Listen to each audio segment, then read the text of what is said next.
वैसे तो भारत में लाखों के करीब मंदिर हैं, लेकिन कई मंदिरों की ऐसी श्रद्धा, ऐसी आस्था मानी जाती है कि जिस मंदिर में आप जाएंगे तो उस मंदिर में जाने के बाद आपकी सारी की सारी मनोकामनाएं पूरी हो जाएंगी। आज उन्हीं मंदिरों में से एक मां भनभोरी मंदिर में आज मैं आपको लेकर आई हूं, जहां पर एक भव्य मेला लगने जा रहा है 19 मार्च को, और बड़े ही धूमधाम से तैयारियां की जा रही हैं। पूरा का पूरा जो यहाँ का आंगन है वो सारा का सारा पुष्प से और डेकोरेशन से सजा दिया गया है। जितने भी कारीगर है वो मंदिर को और भी ज्यादा भव्य बनाने के लिए यहाँ पर पूरे इंतजाम करने के लिए लगे हुए हैं। और आपकी जानकारी के लिए बता दूं कि अब नवरात्रे शुरू होने वाले हैं, तो नवरात्रे के चलते माता का श्रृंगार इस प्रकार का किया जाता है जैसे कि सामने खुद माता हमें दर्शन दे रही हो। और बहुत सारे लोगों के अंदर ये श्रद्धा भाव भी है कि अगर किसी भी दंपत्ति को बच्चे की प्राप्ति नहीं होती, संतान प्राप्ति नहीं होती, या फिर किसी की शादी नहीं हो रही है, तो एक बार अगर वो मां भनभोरी धाम में आएंगे, माथा टेक कर जाएंगे, नारियल चढ़ाकर जाएंगे और माता का श्रृंगार चढ़ाकर जाएंगे, तो जो भी मनोकामना है वो पूरी होगी ही होगी। अब 19 मार्च को जो मेला लगने जा रहा है वो इतना बड़ा मेला होगा कि वहां पर हरियाणा ही नहीं बल्कि पूरे भारत से लोग आते हैं और दर्शन करने के लिए यहाँ पर लाखों लोगों की भीड़ उमड़ जाती है। और अगर हम लोग मंदिर कमेटी की तरफ से तैयारियों की बात करें तो बहुत ही भव्य तैयारियां यहाँ पर की जाती है। भीड़ को भी नियंत्रित करने के लिए पुलिस प्रशासन की तरफ से भी यहाँ पर जो है पुलिस कर्मियों की ड्यूटी लगाई जाती है ताकि कोई भी दुर्घटना यहाँ पर घटित ना हो। इसके साथ ही माता का प्रसाद के लिए अलग अलग स्टॉल्स लगाई जाती है, बच्चों का मन मोहने के लिए खिलौने यहाँ पर लगाए जाते हैं, और अगर बड़े हैं तो उनके लिए झूले भी यहाँ पर लगाए जाते हैं। फिलहाल की अगर तैयारियों की बात करूं तो पूरा का पूरा आंगन अभी तो नहीं, खैर, लेकिन तैयारियां चल रही हैं। लेकिन अगर आप मेरे साइड में देखेंगे तो देखिए कितने सारे पुष्प यहाँ पर रखे हुए हैं माता पर चढ़ाने के लिए। और जो सबसे ज्यादा विशेष आकर्षण का केंद्र बन रहे हैं वो गुलाबी फूल यानी कि गुलाब हैं जो यहाँ पर रखे हुए हैं। और मां भनभोरी के पीछे की बहुत बड़ी और बड़ी प्राचीन कहानी है कि यहाँ पर पहले जंगल हुआ करता था, बहुत बड़ा जंगल हुआ करता था। लोग यहाँ पर अपने पशुओं को चराने के लिए आते थे, लेकिन एक दिन एक गाय खड़े होकर अपना दूध वहां पर निकालना शुरू कर देती है। तो चरवाहे को बड़ा अजीब सा लगता है कि ये यहाँ पर खड़ी होकर दूध क्यों निकाल रही है। तो उसके बाद जब वहां की खुदाई की जाती है तो बताया जाता है कि वहां से मां भ्रामरी देवी प्रकट होती है, जिसकी वजह से उनका जो नाम है वो बन भोरी पड़ता है। यानी कि बन यानी कि वन और भोरी मतलब प्रकट होना। तो इसी के चलते जो है यहाँ का नाम बनभोरी पड़ जाता है। और पिछले काफी सालों से यहाँ पर जो है बहुत बड़ा मेला साल में दो बार लगाया जाता है। एक बार तब जब गुप्त नवरात्रे आते हैं, एक बार तब जब नवरात्रे आते हैं। तो नवरात्रे के चलते जो है यहाँ पर मेला लगाया जाएगा। बहुत सारे श्रद्धालु यहाँ पर आएंगे माता का दर्शन करने के लिए, लेकिन उसके लिए जो प्रॉपर तैयारियां होनी चाहिए मंदिर कमेटी की तरफ से वो यहाँ पर तैयारियां की गई हैं। इसके साथ ही जो यहाँ के मुख्य महाप्रबंधक है सुरेंद्र कौशिक जी, जो काफी सालों से यहाँ का प्रबंधन यानी कि मैनेजमेंट संभाल रहे हैं, उनसे भी हम लोग जानकारी लेंगे कि अब की बार का जो मेला होगा वो किस प्रकार से खास रहेगा, किस प्रकार से उसके अंदर और अलग अलग तैयारियां की जाएंगी। तो बने रहे हमारे साथ और चलिए चलते हैं सुरेंद्र कौशिक जी के पास पूरी तैयारियों के बारे में जानने के लिए। सबसे पहले तो मैं आप सभी का धन्यवाद करना चाहूँगा, और मैं आपको बताना चाह रहा हूँ कि अभी भारतीय नववर्ष संवत विक्रमी संवत 2083 की जो है शुरुआत हो रही है 19 तारीख को। प्रथम नवरात्रि भी है उस दिन, और उसमें हम माँ भ्रामरी देवी जी का गुणगान करेंगे और पूज्य श्री ब्रह्मचारी जी महाराज को भी प्रणाम करेंगे उसमें। तो उसमें नवरात्रि के साथ साथ हमने अब की बार एक ऐसी व्यवस्था की है जिसके अंदर हम चाहते हैं कि जो संत महात्मा जो हैं हमारे देश भर से वो आएँ, ताकि श्रद्धालुओं को माँ भ्रामरी देवी के साथ साथ जो है वो संत महात्माओं के दर्शन करने का भी सौभाग्य प्राप्त हो। और इसके साथ हमने स्वास्थ्य को भी साथ में जोड़ा है, जो कई बार नवरात्रि मेले के दौरान कई बार दिक्कतें आ जाती है। तो स्वास्थ्य जांच यहाँ निःशुल्क रहेगी और 9 के 9 दिन ये स्वास्थ्य जांच चलेगी। अगर किसी को थोड़ी बहुत फर्स्ट एड की ज़रूरत है वो भी यहाँ पर होगी। और उसके साथ साथ जो है आसपास के क्षेत्र का और सभी श्रद्धालुओं का भंडारा भी है। एक दिन भंडारा यहाँ चलेगा, उसके बाद लगातार भंडारा मंदिर परिसर में चलता रहेगा जी। किस किस तरीके की जो है जांच की जाएगी इस स्वास्थ्य शिविर के अंदर?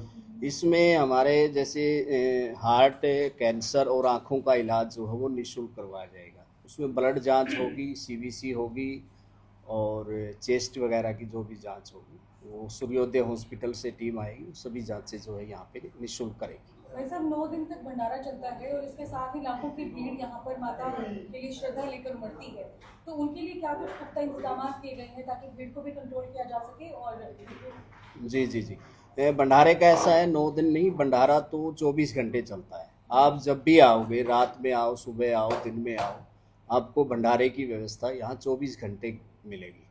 और यात्रियों के लिए जैसे ठहरने की व्यवस्थाएं हैं, धर्मशालाएं बनी हुई हैं और अन्य लाइन से दर्शन करने की व्यवस्थाएं हैं, पानी की व्यवस्थाएं हैं और मेडिकल की व्यवस्थाएं हैं और पुलिस प्रशासन है, सहयोगी है, वो सारी टीमें जो हैं एकजुट होकर यहाँ पर कार्य करेंगी।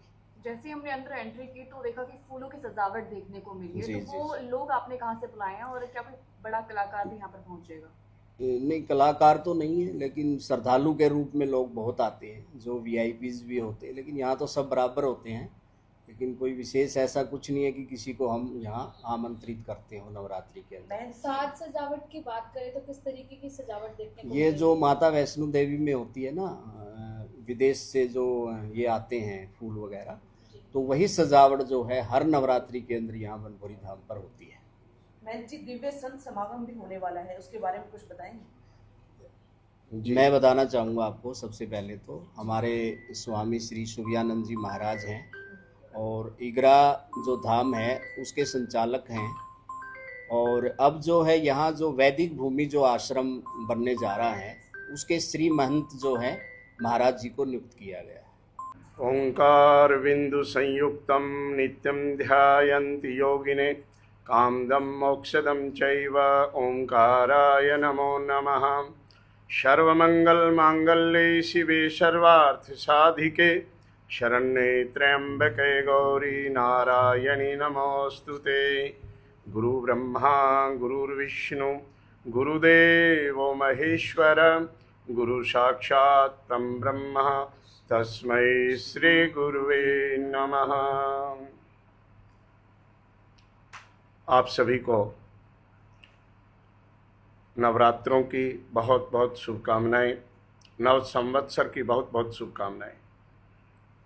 हमारे अब की बार जो कार्यक्रम दिव्य संत समागम एवं भंडारा संवत 2083 नव संवत्सर के उपलक्ष्य में वैदिक भूमि फाउंडेशन के चेयरमैन श्री सुरेंद्र कौशिक जी और समस्त विप्रगण, समस्त पदाधिकारीगणों ने अब की बार माँ भ्रामरी देवी के पवित्र नवरात्रों में एक बहुत सुंदर और दिव्य कार्यक्रम रखा है।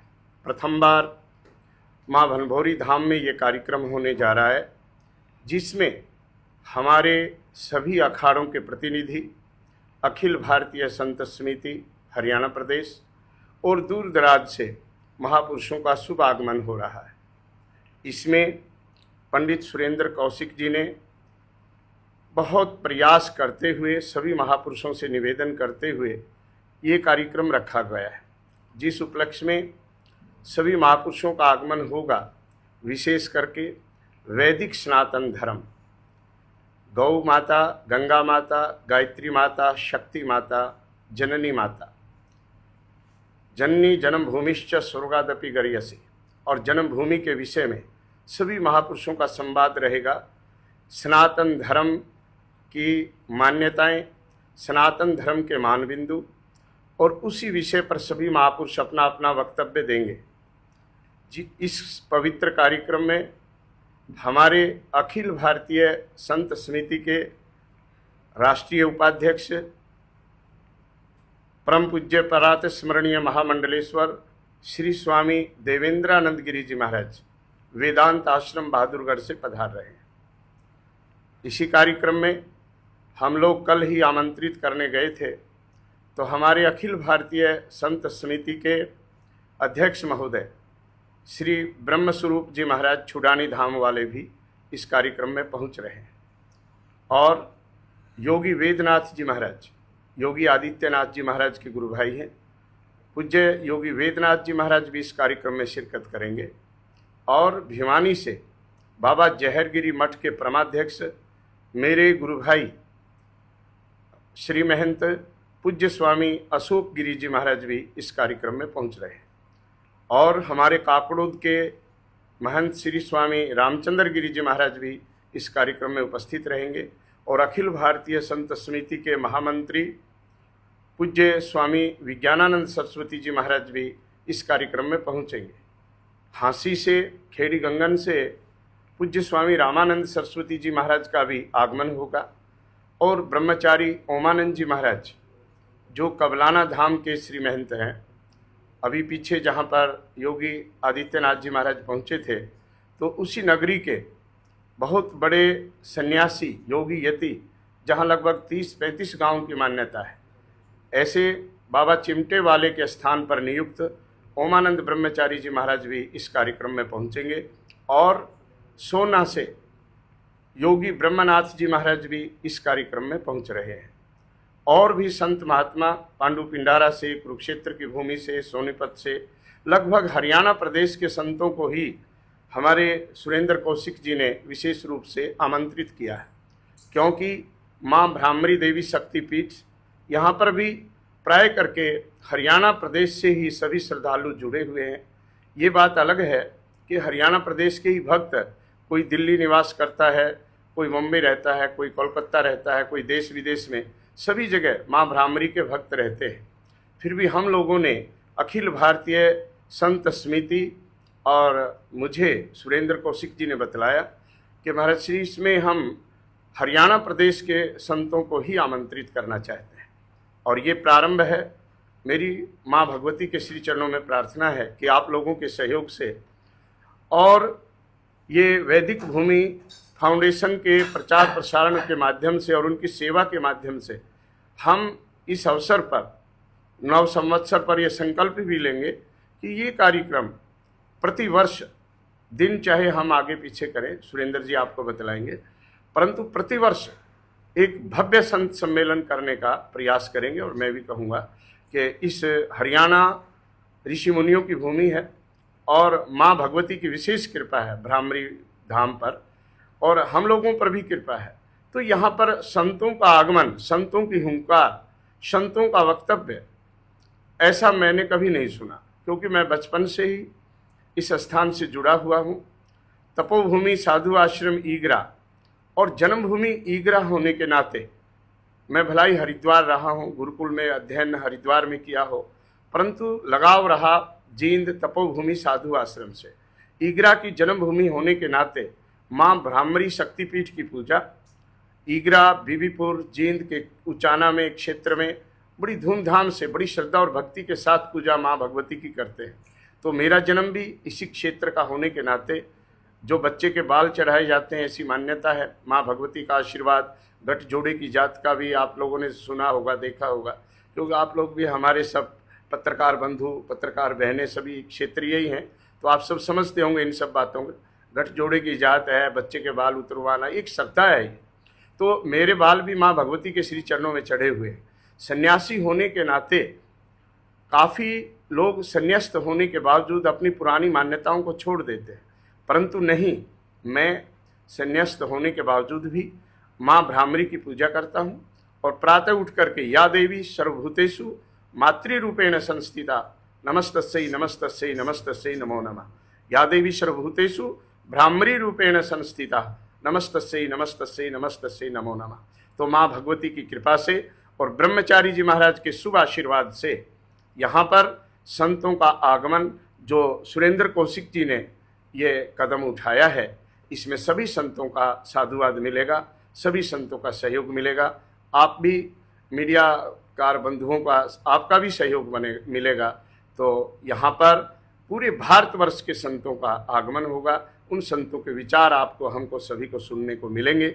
जैसे हमारे मानबिंदु हैं गौ माता, गंगा माता, गौ, गंगा, गायत्री, गुरु और गोविंद, जैसे हम गीता जयंती महोत्सव कुरुक्षेत्र में मनाते हैं, ठीक उसी प्रकार से संतों का आगमन होगा, दिव्य संत समाज का सम्मेलन होगा। तो यहाँ पर हर विषय पर चर्चा होगी और मेरे समझ से कि हमारे सनातन भाई बहनों को ऐसे महापुरुषों का उद्बोधन मिलेगा जो वो सुन करके अपने सनातन को जानेंगे, सनातन को मानेंगे, सनातन में रुचि होगी और संतों के बताए हुए मार्ग पर चलकर अपना मानव जीवन सार्थक करेंगे।